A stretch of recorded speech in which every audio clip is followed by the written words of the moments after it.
Hello there. Scotland has gotten away with a fairly dry day today. However, that is set to change for this weekend. Through this evening, in fact, some very wet weather is on the way, pushing into the southwest at first. And as that moves further north, could bring some snow over the Grampians above around 700 metres. Rain for most of us, though, at low-lying levels. There's going to be a pretty wet night. Once the main rain band clears, it gives way to some quite gusty and heavy showers across the south and west too. But the one piece of good news is that it's going to be relatively mild, certainly milder than it was last night, just about getting away frost-free to start the day on Saturday morning. But it's going to be a pretty cloudy and damp start to the weekend.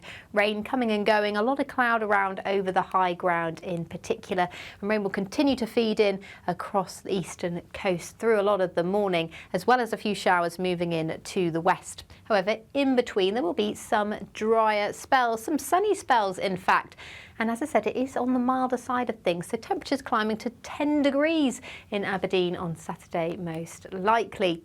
However, as we head towards Sunday, it's looking like we'll see more in the way of wet weather. A slightly dry interlude to come through Saturday night, however. Still a few showers in the evening across the west and the far northeast, but for most of us, a dry night. That could mean we get a bit of fog around to start the day on Sunday, but it will be a fairly dry and settled start to the day. But notice by the afternoon, what a change and a half a day makes. Some very wet weather pushing in, some further spells of very heavy downpours to come in from the south and west.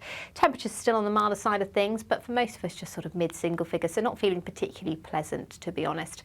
But it will remain mild as we head into next week, with a further risk of some very windy weather on Tuesday. Bye-bye.